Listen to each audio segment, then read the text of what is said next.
noite, sejam todos bem-vindos, a você que me acompanha aqui pelo Instagram, você que me acompanha aqui pelo Facebook, e também a você que me acompanha pelo canal do YouTube do Instituto Conecte, no horário que você está assistindo.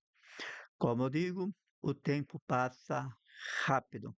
Já estamos no 14º dia da nossa jornada do arquétipo da criança interior. Quando menos vê, estamos acabando. E hoje nós vamos aprofundar mais este tema, porque nós vamos sair um pouco assim do âmbito da criança e falar um pouco sobre a influência do ambiente em torno da criança, o apego seguro e o apego inseguro, como os vínculos moldam nossa identidade. Como que os vínculos, aquilo que nós vivemos em torno de nós, e sempre é bom lembrar, já começa no útero materno. Então não se engane de que isso só começa a influenciar depois que nós nascemos. É claro que após a gente nascer, tem um impacto diretamente de nós, mas até ali nós estamos vivendo e acolhendo o mundo também pelo filtro do corpo da mãe. Então, nós vamos falar sobre este período, talvez um período mais importante da nossa vida, que é a relação com a nossa mãe, a relação com o nosso pai, a relação com os nossos irmãos, com os cuidadores, os primeiros contatos com o mundo externo, com música, televisão, professor.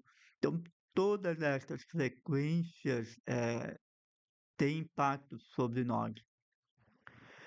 Então, nós vamos falar sobre esta relação. E talvez muitas pessoas pensem que essa relação é importante apenas para o desenvolvimento físico. Sim, é importante sim para o nosso desenvolvimento físico, todo este cuidado que nós precisamos, mas também é importante para o nosso emocional, para a construção da nossa emoções, do nosso ego, da nossa identidade. Porque muito daquilo que nós vivemos lá, nós estamos vivendo hoje repetidamente. E nós vamos trazer para a reflexão três autores: Eric Neumann, John Bowlby e Donald Winnicott. Então, esses três autores nós vamos trazer hoje para a nossa conversa, porque eles mostram como este vínculo, principalmente o vínculo com a mãe, vai organizando, formando, podemos dizer assim, vai formando o nosso ego, vai nascendo o nosso ego. E como vai formando a nossa identidade, a forma como nós aprendemos a amar, ser amado, a maneira que a gente aprendeu a confiar ou desconfiar, a maneira que nós aprendemos a se relacionar com o mundo ou se esconder do mundo. Então, muito daquilo que nós somos ali nos 13, 14 anos e hoje vem daqui. É claro que eu falo desde já, desde agora, porque nós aqui não queremos em hipótese alguma encontrar culpados. Não é o nosso objetivo. Não é o nosso objetivo. Nós não queremos encontrar culpado, porque encontrar culpado é se colocar num estado de vítima, e nós não queremos isso. Nós queremos honrar a nossa história, honrar a história da nossa família, honrar a história da minha mãe, honrar a história do meu pai. Então não é para encontrar culpados, e honrar todos aqueles que de alguma maneira fizeram alguma coisa contra nós. Honrar. Eu sei que para muitas pessoas acaba se tornando muito difícil, mas dentro do processo do método da cura da criança interior, o primeiro passo é autoconhecimento, o segundo passo é acolher, aceitar, honrar aquilo que me aconteceu, honrando as pessoas que fizeram isso. Nós vamos falar um pouquinho disso mais para frente. Bom, não é para achar culpados, mas sim para que a gente possa honrar, porque nós precisamos honrar a nossa história. Aconteceu, ponto final. Por que aquela pessoa fez isso comigo? Não sei.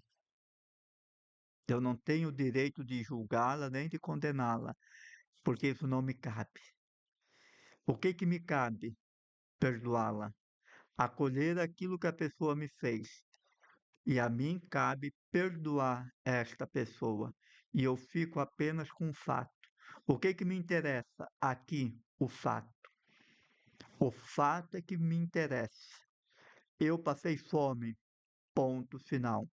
Eu passei frio, ponto final.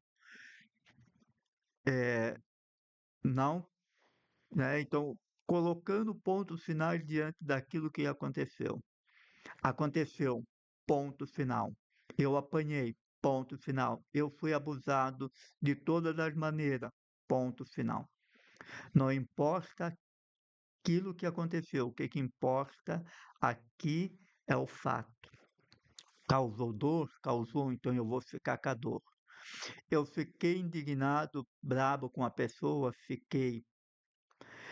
Sim, mas o que me interessa aqui? O fato.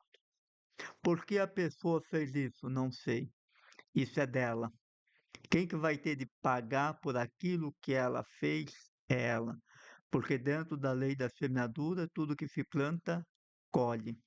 Eu sei que aqui é um processo muito difícil, mas é talvez um dos processos mais importantes dentro do processo da cura da criança interior.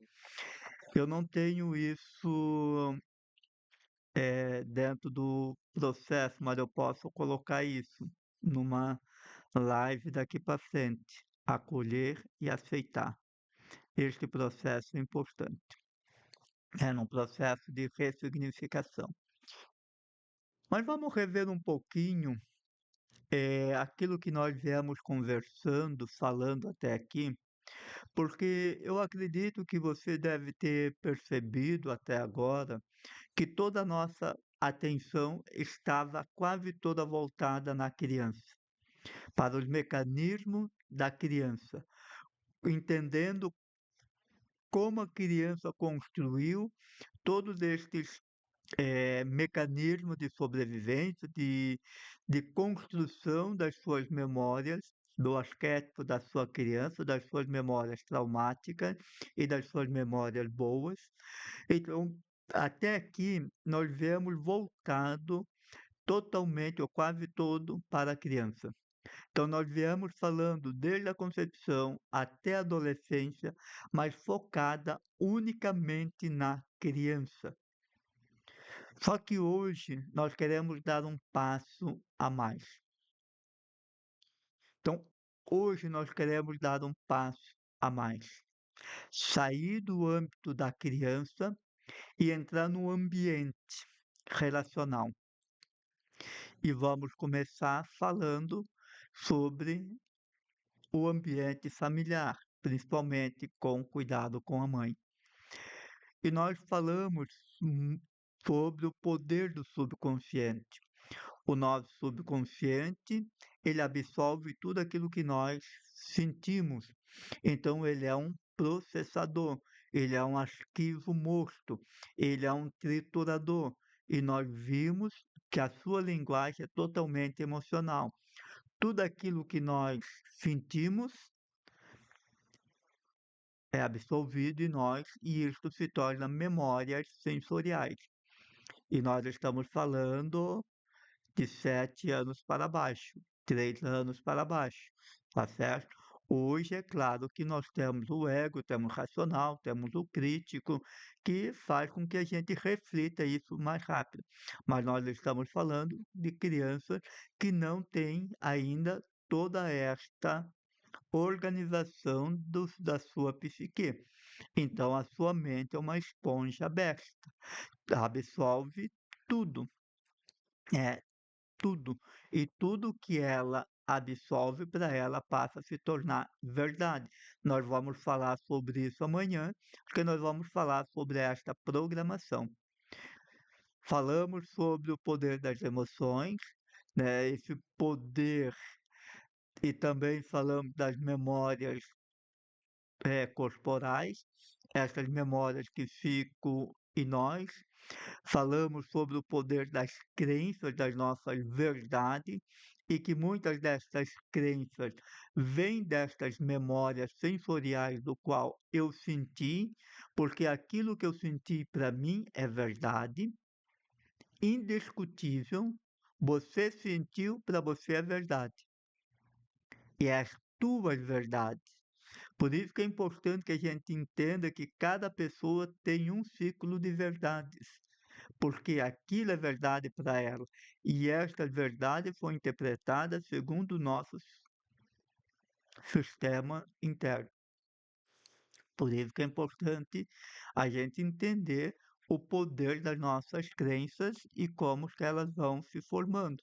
E quando estas crenças se tornam negativas, elas passam então a nos prejudicar. E ontem, então, nós falávamos sobre os sabotadores.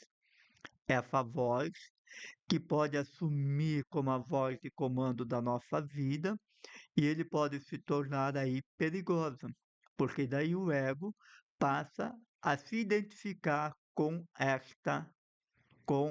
a nossa identidade ferida. Então, o ego, ele pode passar a se identificar com a nossa identidade ferida.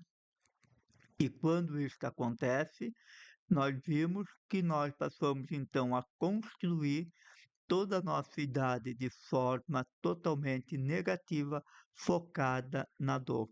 E aí vimos que os sabotadores eles têm o poder então de nos impedir a ação, a agir. E quando decidimos agir, nós vamos sabotar. Então alguma coisa vai acontecer para que aquilo que eu programei não aconteça e também pode acontecer o resultado contrário. Ah, Então, para entender o poder dos sabotadores, o poder das crenças, de tudo aquilo que nós eh, somos construindo em nós. E hoje, então, nós vamos aprofundar um pouco a teoria do apego seguro, do apego não seguro, como este vínculo módulo à nossa identidade através de Norman, Bowlby e Univigote. Então, esses três terapeutas, psicólogos, que falam muito sobre o vínculo da mãe com o bebê.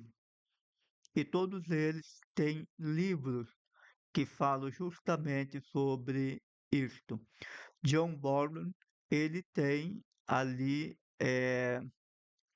o seu livro De Volta para Casa, né? De Volta para o Lar.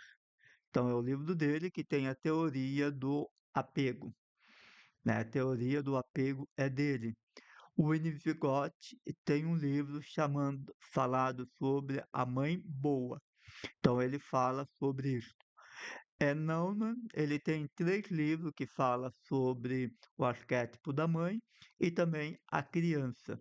Também são livros muito profundos deles. Então, todos eles trabalham este vínculo com profundidade. Eu sei que a gente falou sobre o ego um, lá atrás, mas eu quero trazer aqui a visão uma das ideias centrais da visão de Eric Neumann sobre o ego. Por quê? Porque é importante, segundo ele, a gente entender que o bebê ele não nasce com o ego formado. Nós não nascemos com o ego formado. Nós não nascemos. Eu sei que tem muitas pessoas que acreditam ainda que a criança ela nasce com o racional e o consciente. Não. Até os 3 anos a criança não tem consciência. Tanto que muitas pessoas só começam a lembrar dos 3 anos em diante. 3, 4 anos em diante. É quando que nós começamos a tomar consciência. Mas nós nascemos com o ego em construção. É, nascemos com o ego em construção. Então ele está se formando. O bebê não nasce com o ego formado. O bebê nasce apenas com o potencial, o ego em formação. E sua identidade será construída ao longo dos primeiros anos de vida, principalmente em relação com a mãe. Segundo ele, Neumann, existe um estágio da criança que ele chama de situação urubórica. O que é esta situação urubórica? A situação urubórica é um conceito que ele traz baseado no mito do Uruboros, que descreve um estado de fusão inconsciente total.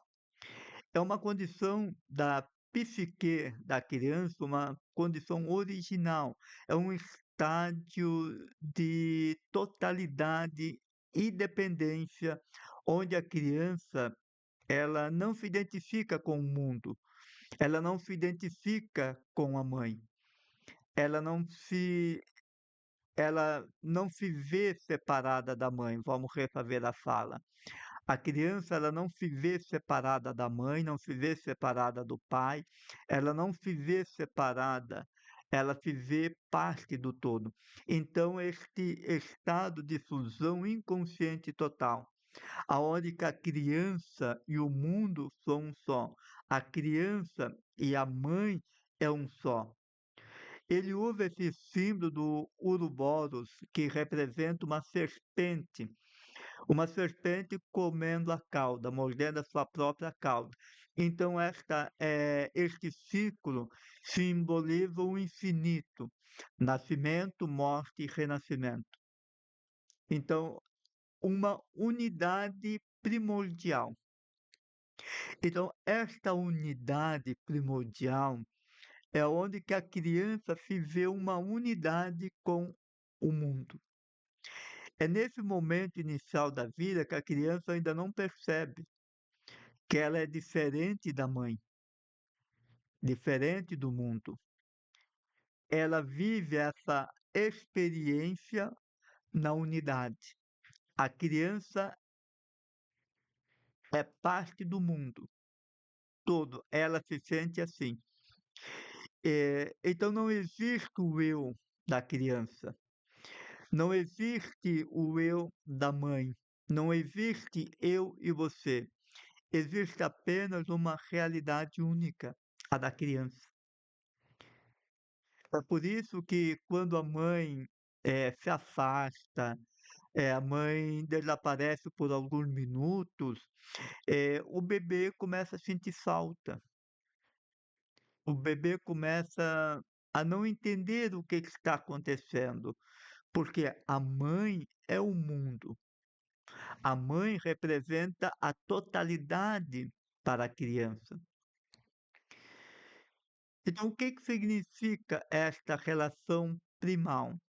Ele trata isso no seu livro A Criança, já no primeiro capítulo.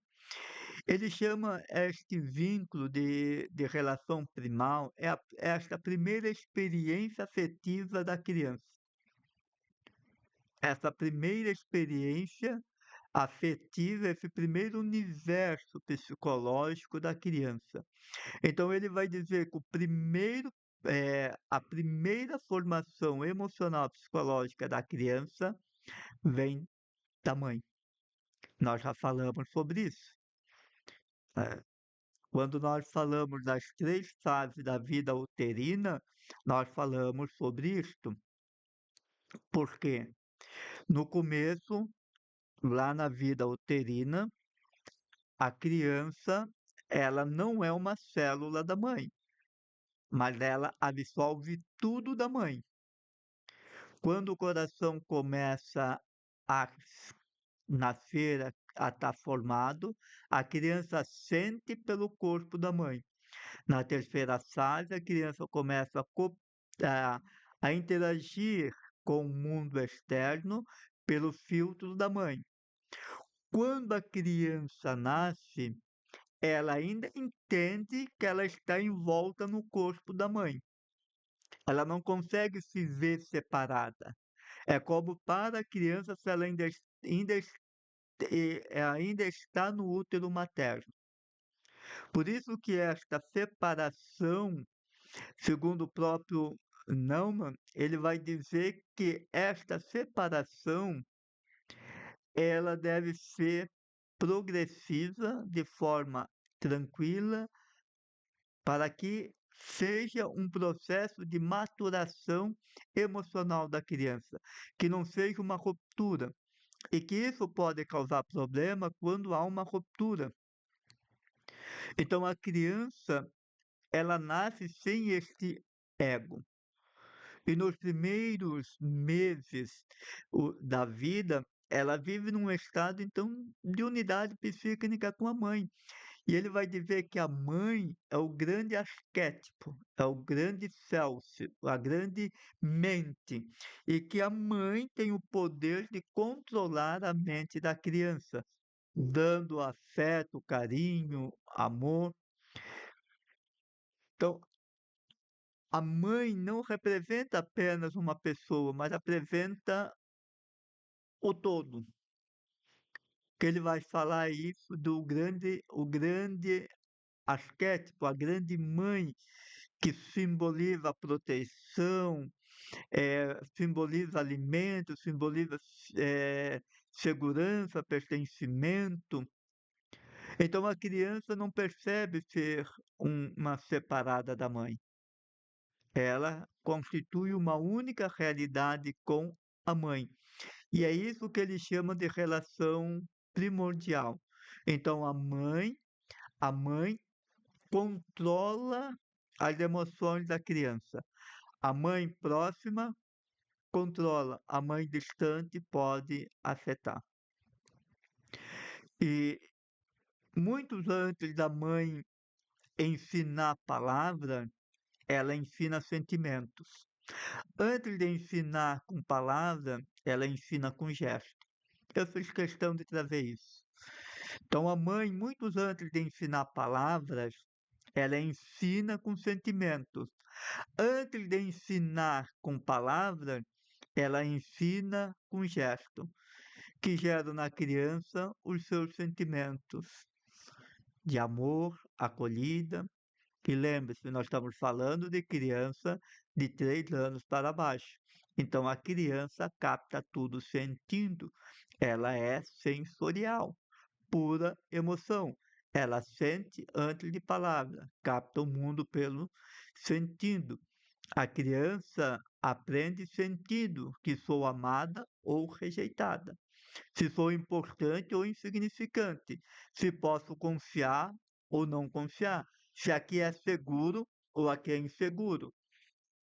Por isso que tem muitas crianças que quando ela passa em um ambiente, algum momento de insegurança, ela dificilmente vai querer ficar naquele ambiente do qual ela se sentiu insegura. Se eu estiver errado, papai e mamãe que estão ouvindo me corrigem, né? Então, quando a criança ela se sente insegura num lugar, ela não vai querer ficar ali, porque a criança é sensitiva, então ela sente. Então, o ego, na visão de Neumann, para ele o ego nasce lentamente. Ele surge quando a criança começa então a perceber que ela e a mãe não são a mesma coisa, elas são separadas. Então ele vai dizer que esta separação vai fazendo com que a criança vai tomando consciência, e nesta tomada de consciência que ela é separada da mãe, ela vai construindo o seu ego. Essa separação, se esta separação é saudável, beleza, e ela precisa acontecer no tempo certo. Se acontece cedo demais, ou a criança sente abandonada, sente rejeitada, sente que nunca foi amada, a criança então ela vai desenvolvendo o seu ego de forma negativa. Então a criança ela precisa passar por esse processo. Vou usar aqui uma palavra que não sei se vai fazer sentido, eu vou chamar aqui de desmame da mãe. Então a criança ela precisa passar por esse desmame da mãe de uma forma tranquila, porque isso vai fazer com que ela comece a organizar a sua psique. Por isso que ele fala, né, principalmente no capítulo 3, ele vai dizer que tanto cuidado excessivo quanto a falta dele prejudica a criança. Sabe quando a criança é muito mimada, ele vai dizer que isso é prejudicial, e quando a criança é podada, também é prejudicial. Então, o desenvolvimento saudável acontece quando existe equilíbrio. Então, o que exige aquilo que ele chama do arquétipo da grande mãe. A mãe precisa ser presente, precisa oferecer segurança e, ao mesmo tempo, ajudar a criança a fazer o desmame, o afastamento, de uma forma tranquila, para que a criança vá organizando a sua psique. Então, a mãe precisa ir ajudando a criança no seu tempo, permitindo que a criança descubra e comece a descobrir a sua autonomia. E assim nasce um ego forte, um ego e não um ego arrogante. Mas quando começa a acontecer as podas, quando começa a acontecer, não faz isso, a mãe começa a brigar demais quando a criança faz uma brincadeira, uma haste, então começa a criar traumas, começa a criar um ego não bom, né. E quando isso não acontece, porque a criança passou por privações, por fome, abuso sexual, violência, eh, pode desenvolver um ego ferido, a construir a sua identidade ali. Dentro da psicologia de Jung, nós já falamos sobre isso, o ego é o centro da consciência, é a base da identidade pessoal. Ele atua como mediador entre o mundo e a realidade externa. Então, ele atua como o mediador entre o mundo interno e a realidade interna. Então, ele tem a missão de nos proteger, tem a missão de organizar a nossa psique e de começar a nos organizar internamente. E é sempre bom entender que Jung vai entendendo então toda essa organização interna, ele vai chamar de um complexo. O que é o complexo de Jung? É o arquétipo da criança interior, que é onde se encontra todo aquilo que temos internamente, as nossas memórias, nossos pensamentos, sentimentos, percepções. Então, é o arquétipo da criança interior. Um outro ponto que é importante a gente entender é que o ego não é a totalidade da nossa identidade, né? Jung vai dizer que tem o self maior, que é o centro direcionador da nossa mente. Então ele chama de self. O ego é uma parte dele. O ego, entre aspas, está subordinado ao self. O problema acontece justamente quando o ego ele assume o comando. Então, o ego é apenas uma pequena representação. E é justamente aqui que nós podemos trazer e entrar e aproximar a teoria de Neumann com a teoria do apego de John Bowlby. Porque quando a criança ela encontra uma presença estável, uma presença eh, que gera afeto, carinho, amor, eh, que afeta acolhimento, que a criança se sente estável, segura, ele vai chamar isso de apego seguro. Então a criança ali ela aprende o mundo é seguro, ela merece amor, que ela pode confiar. Então a criança ela começa a desenvolver assim a sua autoestima, a sua autonomia, a sua estabilidade emocional, ela começa a desenvolver vínculo saudável. Agora vamos imaginar o contrário. O contrário também é verdadeiro, que ele vai chamar de apego inseguro. Então ela passa a viver tentando sobreviver emocionalmente. E é daí que surgem muitos sabotadores internos, e é aí, segundo Baldwin, que o ego começa a criar então os mecanismos de sobrevivência.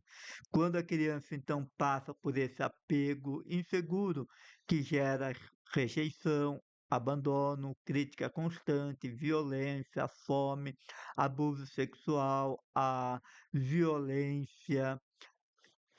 Então, é neste momento que o ego então começa a criar os padrões de funcionamento interno, baseado na desconfiança, na inconsistência, na instabilidade de tudo aquilo que ela já passou.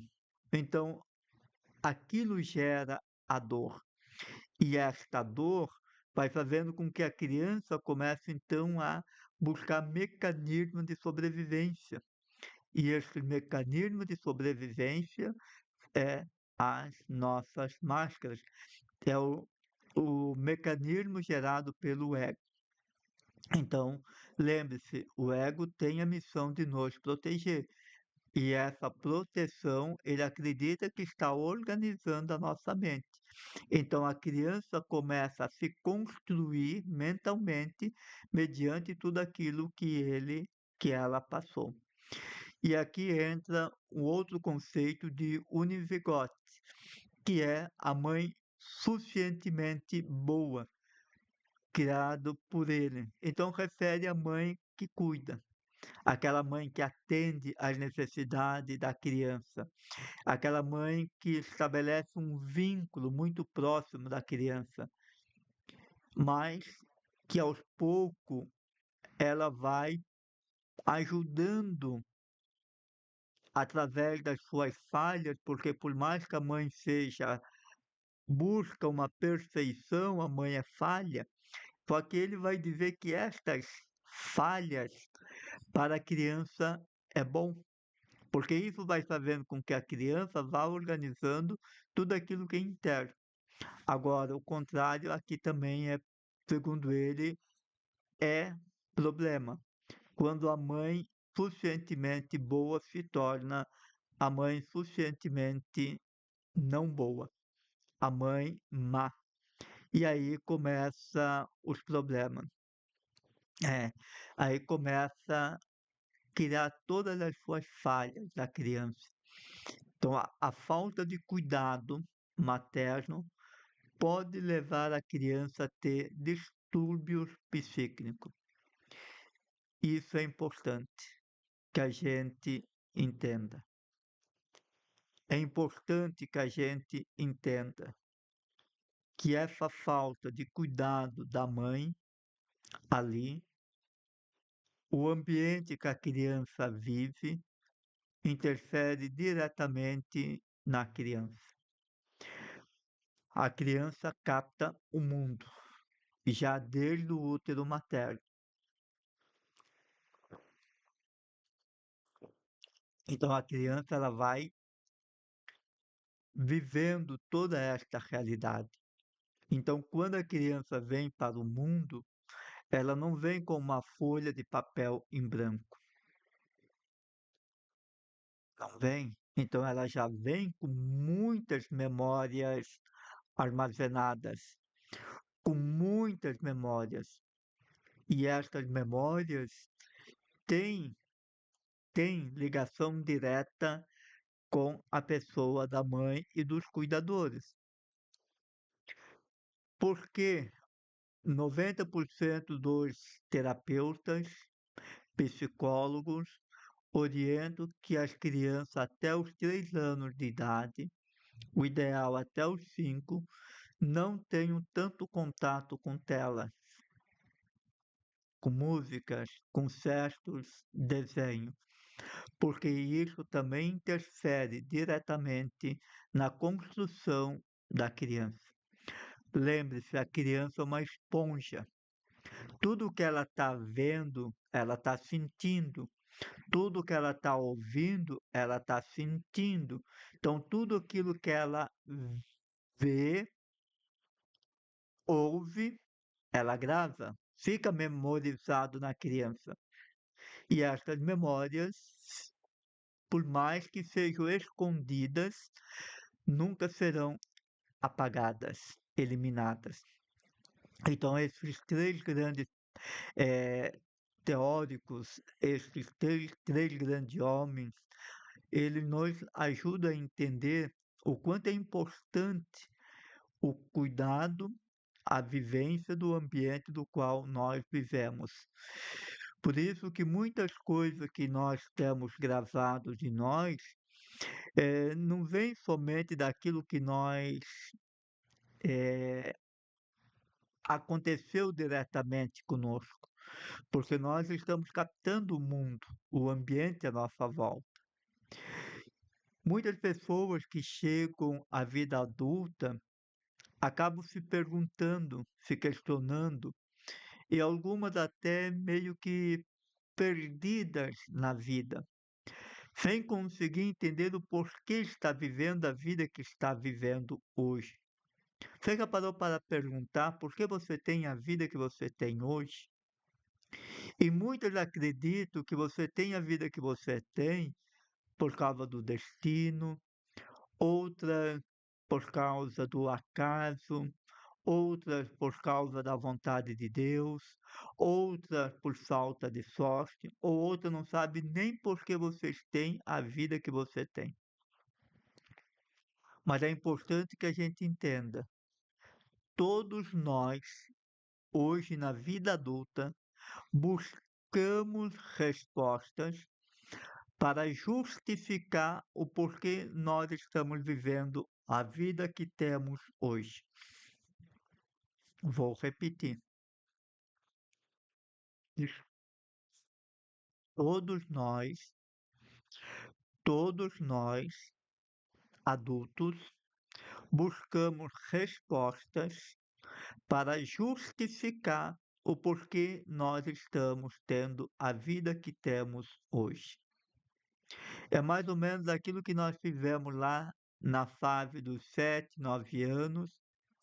Lá nós também buscamos justificar de forma para nos convencer por que nós estávamos passando por aquilo ou por que nós precisamos passar por tudo aquilo. E hoje nós fazemos a mesma coisa. A diferença é que a criança ela olha para as dores que aconteceram nela. E nós olhamos para aquilo que aconteceu. Nós olhamos para aquilo que nós construímos e tentamos justificar isso. A criança tenta justificar por que eu passei por aquela dor. E nós, por que eu construí esta vida? Por que eu cheguei aqui? Por que eu não consegui realizar meu sonho? Por que eu não fiz isso? Por que eu não fiz aquilo? E também tem muitas pessoas que que ao chegar nesta idade, já desistiram de lutar, desistiram de sonhar, é como se estivesse chegado quase no fim da vida, no fim da linha. É como se não tivesse mais nada o que fazer, mais nada para eh, acrescentar ao mundo. É como se sentisse assim meio que, tá, o que que eu vou fazer agora? Então elas não sabem o que fazer. É como se elas começassem a perder o sentido, utilidade até mesmo para o mundo. Apenas passa a viver por viver. Como a vida sempre dá mais do mesmo, né? Ou como algumas pessoas passam a dizer, né? A gente vive do jeito que dá, né? Estou vivendo conforme dá. E algumas buscam sentido para a sua vida ainda nos trabalhos voluntários, em abrigos, igrejas, ou algumas associações, para que possa achar um sentido. Mas se perguntar para ela, o que que você tem de sentido na vida? Elas não vão ter sentido. Elas não vão ter prioridade nenhuma. E eu estou falando aqui não para pessoas de 80, 90 anos. Eu estou falando de pessoas na faixa dos 30, 40, 50. Então, essas perguntas, elas nos devem incomodar. Mas quando a gente pergunta para estas pessoas, você ainda tem sonho? Você ainda tem um sentido na vida? Geralmente elas vão dizer não. Eu não tenho nenhuma pretensão nenhuma. E talvez algumas ainda dissessem assim: ah, se eu pudesse fazer alguma coisa, eu iria acabar com a fome, eu ia acabar com a guerra, sofrimento de todas as crianças. Mas, pessoalmente, estas pessoas perderam totalmente o sentido da vida, o desejo de viver. Então, elas não lutam mais por sonho, por objetivo, apenas mantêm a vida, como se a vida, até o final, será uma manutenção de viver. É como assim, eu tenho que viver, então eu vou viver por viver. E se eu disser que isso não vem por acaso, e se eu dizer que isso é uma identidade construída na dor, construída lá no vínculo maternal, quando ainda vamos construir, quando ainda estamos construindo a nossa identidade. Ah, então, isso vem de lá. Porque tem muitas pessoas que ainda vão continuar se perguntando: por que eu tenho tanto medo? Por que eu tenho rejeição? Por que eu me procrastino tanto? Por que eu não consigo? Por que eu me sinto assim? Só que muitas vezes essas respostas, elas são muito sabotadoras. E esses questionamentos não começou apenas na vida adulta, mas começou desde a sua concepção. Principalmente lá quando começamos a viver e a interpretar o mundo à nossa volta, diante daquilo que nós absorvemos recebendo das nossas mães. Lá naquela fase, naquela relação primal, que Naumann fala, daquele relacionamento onde que eu e a mãe somos um, eu e o mundo somos um. Então ali a gente começou a se identificar com o mundo. O mundo é bom, o mundo é seguro. Eu posso ser mais para o mundo, eu posso ser bom, eu posso ser útil, ou eu só quero. Então, quando a criança ela é muito podada ali, ela perde toda a sua criatividade. E quando nós chegamos na vida adulta, nós vamos se tornar uma criança podada, uma criança desinteressada. Por quê? Porque nós ouvimos tanto não, não faça isso, você não pode, você não consegue, o mundo é mau, ganhar dinheiro é ruim, é isso, aquilo, então nós acreditamos nisso. E nós vamos falar sobre isso amanhã, porque nós somos criando uma programação interna. E essas estratégias, elas funcionam na infância como proteção. Nós vimos isso. E essas estratégias funcionam na infância como proteção. O nosso ego começa a criar, diante de toda esta realidade negativa, de dor, de sofrimento, o nosso ego, então, cria esse mecanismo de sobrevivência. Então, essas estratégias que lá na infância nos serviram para nos proteger, hoje elas se tornaram inúteis, ou seja, elas se tornaram prisão, porque elas continuam existindo em nós, elas continuam existindo, só que elas não são necessárias, então elas se tornam prisão. E aquilo que eu chamo dos nossos 4 monstros internos, as nossas crenças limitantes, as nossas máscaras, falso eu e eu adaptativo, os sabotadores que nós vimos ontem, e a influência dos nossos antepassados, que nós vamos falar mais para frente. Então, estas respostas hoje, do qual você está dando para justificar a vida que você tem hoje, e que você diz assim: eu não tenho mais sonho, não tenho mais ambições, eu lamento dizer, meu amado e minha amada, isso é autossabotagem, isso é prisão emocional. Você dizer que não tem mais sonho, você dizer que não tem mais objetivo na vida, que você não tem mais pretensão de nada, desculpa, você está quase morto. Compra o caixão logo. Não. Enquanto a vida, nós temos sonho, nós temos pretensão, nós temos que sair desta. Não é viver uma vida louca, doida daqui para frente. Não, não é perder o juízo. Não é nisso.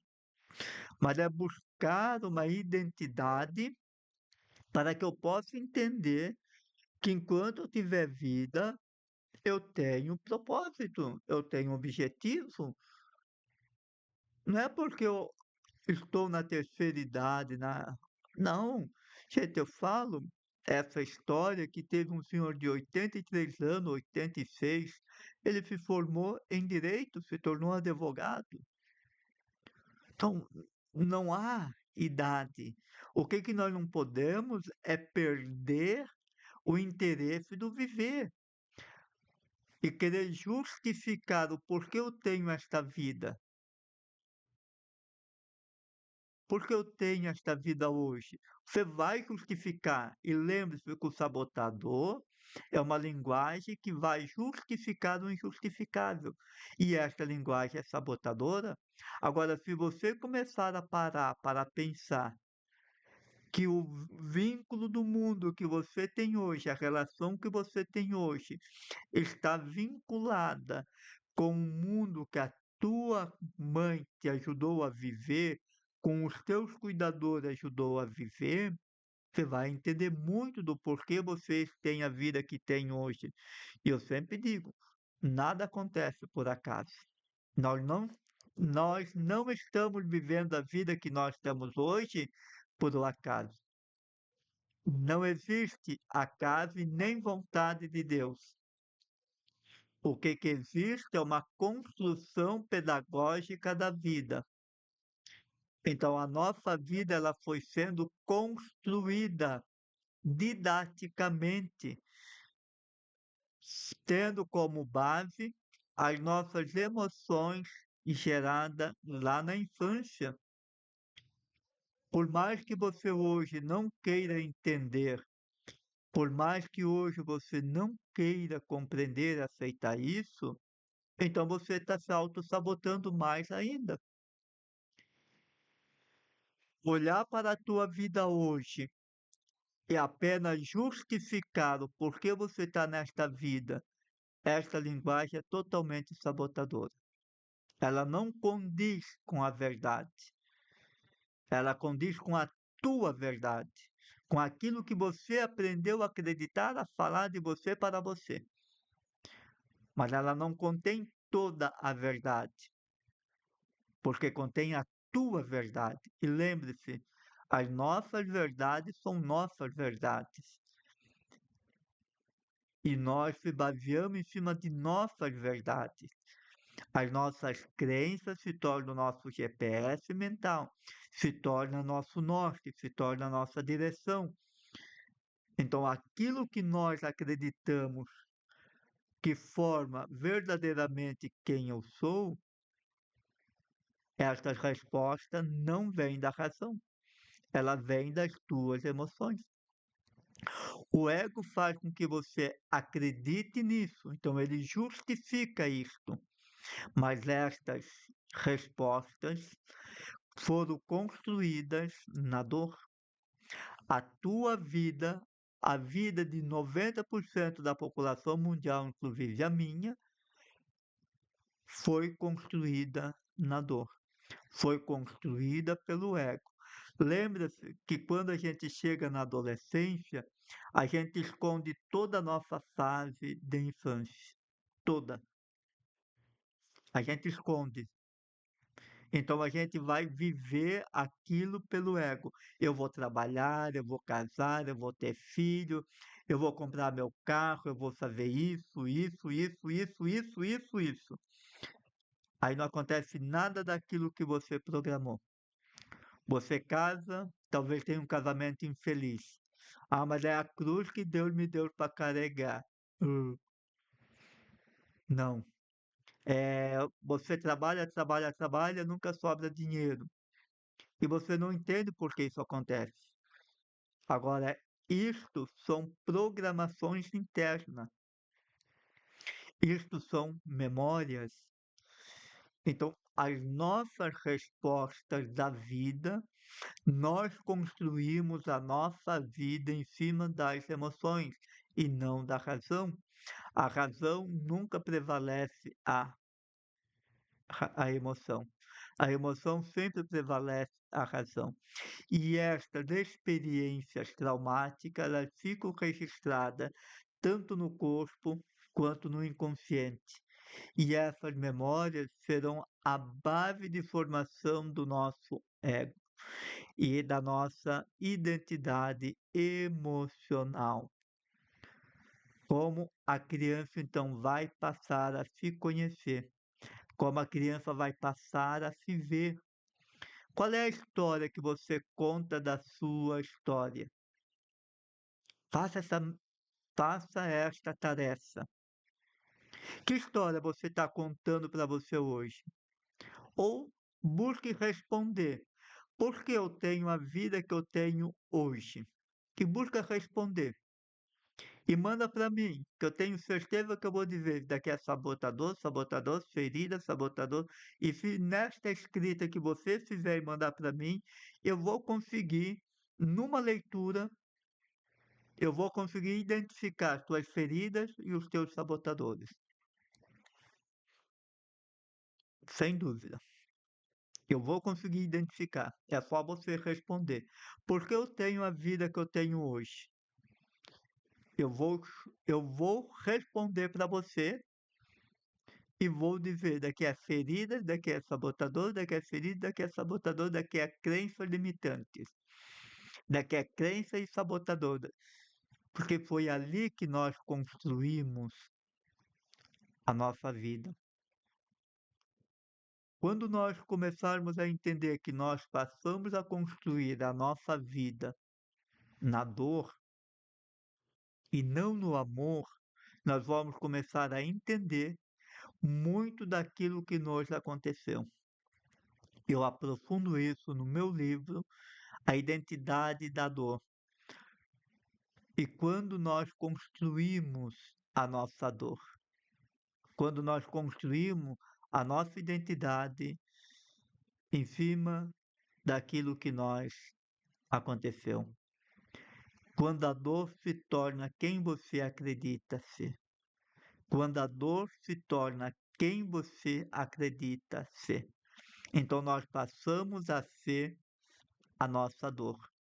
aquelas memórias traumáticas que temos dentro de nós, que são 90% de toda a nossa psique, que são 90% de todos os pensamentos que você pensou hoje, que você pensou ontem, que pensou anteontem. E esses 90% aqui, eles são inconscientes. Lembre-se, nunca se esqueça de se lembrar disso. Nós temos, em média, de 60 a 70 mil pensamentos. Nós só temos consciência de 5%. O restante, cadê? Não é inútil. Então não viaja na batatinha em querer acreditar que o restante destes pensamentos são pensamentos inúteis. Não, são justamente esses pensamentos que você talvez se considera inútil que estão conduzindo a tua vida e te trouxe você até onde que você está. Como eu costumo dizer, nós somos um reflexo do nosso passado. O nosso passado nos trouxe até aqui. Hoje, nós somos um reflexo do nosso passado. O nosso passado nos trouxe até aqui. A base do qual nós caminhamos e construímos a nossa vida é o nosso passado. E aqui nós falamos de 90% das nossas memórias inconscientes, de mais de 70 mil pensamentos diários, do qual apenas 5% tenho consciência. O restante destes pensamentos é totalmente inconsciente.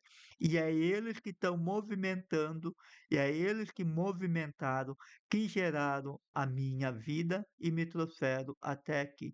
Queira você goste ou não, acredite ou não. Mas se você acreditar que foi o acaso, tá tudo bem. Se você acreditar que foi por coincidência, tá tudo bem. Se você acreditar, foi vontade de Deus, tá tudo bem. Tá tudo bem. Honre e respeito a tua história. Honre e respeito a história da tua família.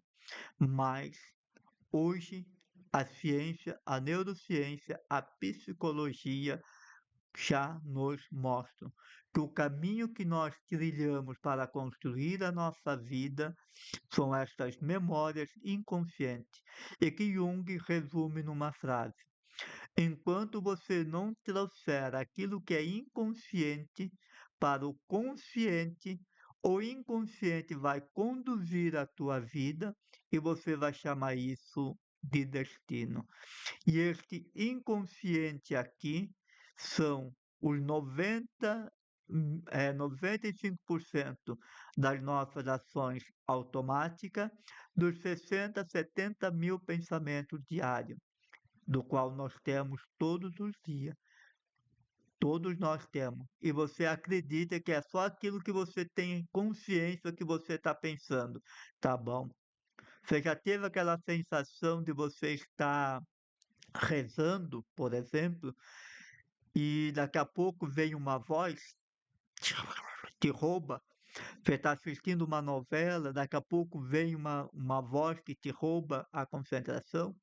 Como eu digo, uma parte de você está aqui, uma parte de você eu não sei aonde que está. Então, a importância de entender o diálogo interno, de entender aquilo que passa dentro da nossa cabeça. Entender o que são esses 90 mil pensamentos diários que eu tenho. Entender que aqui estão as minhas crenças, as minhas verdades profundas. Entender que aqui estão a minha programação. Aqui está verdadeiramente a visão e percepção que eu tenho de mim. Aqui está o verdadeiro eu sou. O eu verdadeiro, a criança ferida, o arquétipo da criança ferida, a criança escondida, a criança machucada. E o ego vai fazer com que você acredite que você é assim por isso, por isso, por isso. Autossabotagem. Tentando justificar o injustificável. Por quê? Para você entender que você teve dor, sofrimento, vai doer. Então ninguém tem a vida que tem por um acaso. Não tem. Você tem a vida que tem porque ela foi construída na identidade da dor. E aqui a gente entra para encerrando, aqui a gente entra na formação da criança interior. Aqui a gente entra no arquétipo da criança interior. Aqui nós construímos tudo aquilo que nós viemos falando ao longo desta caminhada, ao longo desta jornada. Então nós percebemos que esta construção da nossa psicologia, ela nos ajuda então a compreender como formamos a nossa personalidade desde os primeiros anos de vida. Embora cada um de nós tenha nossa individualidade, cada um de nós tenha sua identidade, mas todos nós construímos a nossa vida através da base emocional que nós somos criando e absorvendo.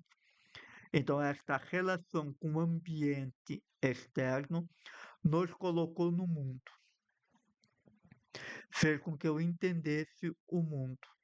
Então, a visão e percepção que você tem do mundo hoje veio da relação com aqueles que cuidaram de você. Com aquele, mas a minha mãe foi muito carinhosa, beleza? O pai também foi, sim, mas vamos entender o todo. Quando a gente fala mãe, pai, cuidador, nós queremos entender o todo, o ambiente todo. Então, entenda, nós absolvemos também o ambiente. Talvez a mãe tinha momentos bons conosco, o pai tinha momentos bons, só que o pai e a mãe viviam brigando. Então o ambiente era um inferno. Porque tem muitas pessoas que falam isso para mim. Ah, mas a minha mãe era boa comigo, meu pai era bom comigo.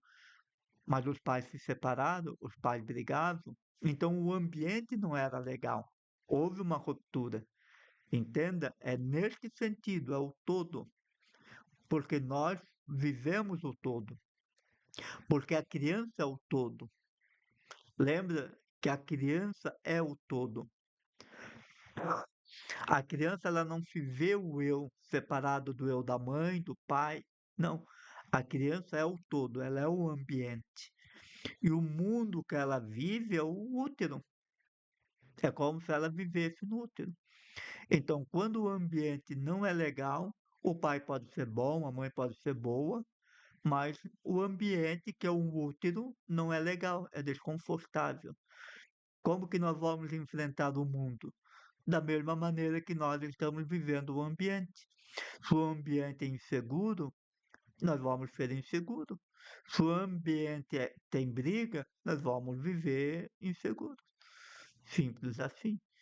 Nós absolvemos também o mundo à nossa volta, porque o mundo e nós somos uma coisa só.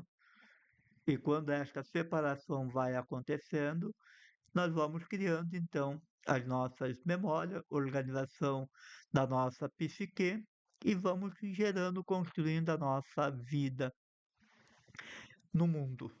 Mas acreditamos que nós não somos mais parte do mundo, né? Então é como se a gente foi expulso do paraíso. Mas hoje se tem muitas correntes voltando para esta realidade, para que eu seja parte do todo, né? Voltar para o todo, porque esta separação ela começou a acontecer com um ego. Como a gente brinca, fui expulso do paraíso, né? Fui expulso para o mundo, mas eu preciso voltar para o paraíso, para o todo. Então nós fizemos parte do todo. Por mais que a gente se sinta separado do todo, mas a gente está em conexão com o todo. A gente não perdeu a conexão com o todo, com o útero materno chamado Terra, Vida. Então nós estamos no mundo, somos do mundo, vivemos no mundo, a nossa realidade ainda é aqui no mundo. E é muito bonita essa teoria. Posso falar disso também mais para frente, vou anotar aqui, né? Essa volta para o todo. É interessante. voltar para a vida primal. É, faz sentido. Voltar para a vida primal, voltar para o todo.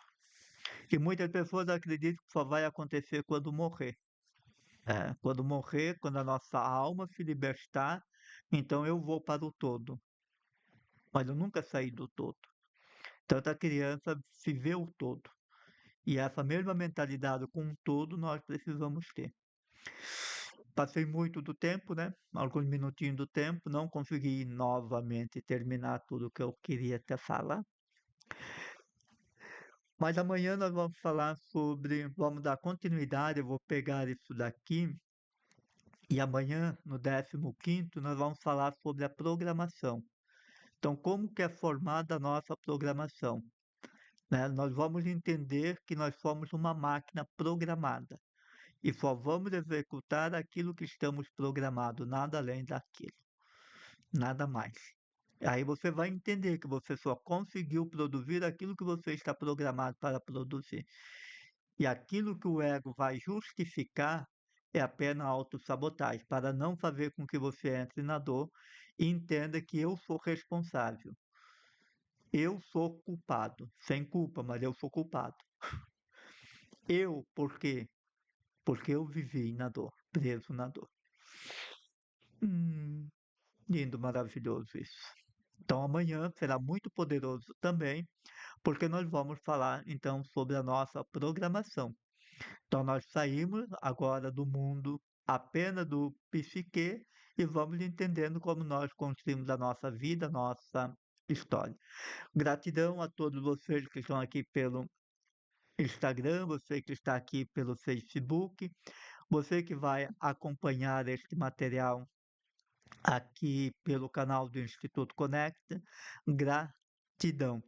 Quero novamente pedir a cada um de vocês a gentileza, a humildade, a sensibilidade, a gratidão, para que você possa ir curtir, comentar e compartilhar todos os meus materiais.